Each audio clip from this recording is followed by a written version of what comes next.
Inside a smoky Santa Cruz bar in the early 1970s, local detectives are gathered over beers, trading theories about a string of disappearances.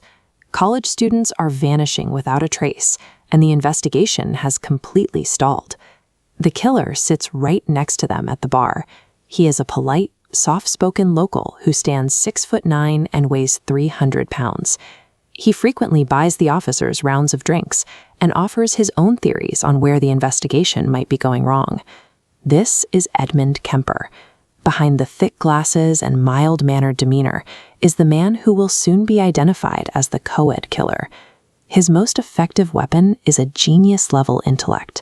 He has constructed a mask of sanity so disciplined that he can socialize with the very people hunting him without raising a single suspicion. Kemper's history of violence begins at age 15. He takes a rifle and kills both of his grandparents up their California ranch, later explaining that he simply wanted to see what it felt like. The state sends him to a Atascadero State Hospital rather than a standard prison. Doctors there struggle to categorize his pathology, initially diagnosing him with paranoid schizophrenia. This chart shows the distribution of intelligence scores, with the average person sitting at 100. Kemper tests at 145. He uses this high IQ to study his own psychiatrists, memorizing clinical patterns to provide the exact answers required for a favorable evaluation. He uses this calculated charm to navigate the parole board.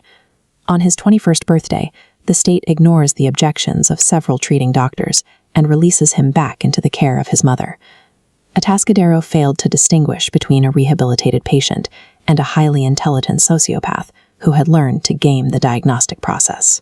Between 1972 and 1973, Kemper begins a new string of murders in Santa Cruz.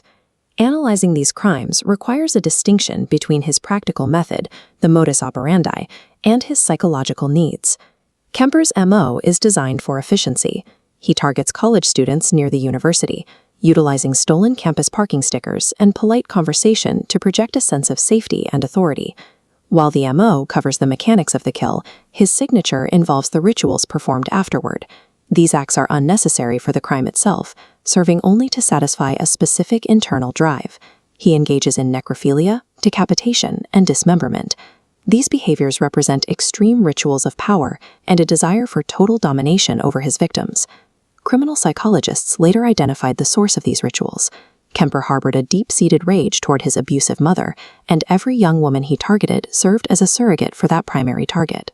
The spree functioned as an escalating psychological pressure cooker, with his methods and his rituals becoming increasingly tied to the conflict in his own home. In April 1973, Kemper finally kills his mother inside their home. The murder marks the breaking point, where his public mask finally falls away. With the original source of his rage destroyed, his drive to kill surrogates disappears. The psychological motivation for his violence is gone. He drives to Colorado and calls the Santa Cruz police from a payphone to confess. The officers who had shared drinks with him at the bar initially refused to believe his story.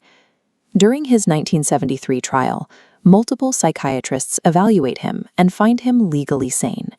He is convicted of 8 counts of first-degree murder. The court's sanity finding confirmed his acts were not a break from reality, but were instead the product of conscious, deliberate choices. Kemper was sentenced to 8 concurrent life terms and sent to the California Medical Facility at Vacaville. His life in prison provided a different kind of utility to the state.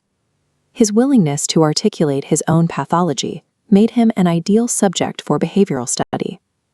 The FBI used extensive interviews with Kemper to help build the foundational blueprints for modern criminal profiling, learning to identify specific psychological markers in other offenders. Kemper demonstrated that predators can perfectly mimic normal human behavior, proving that the most dangerous threats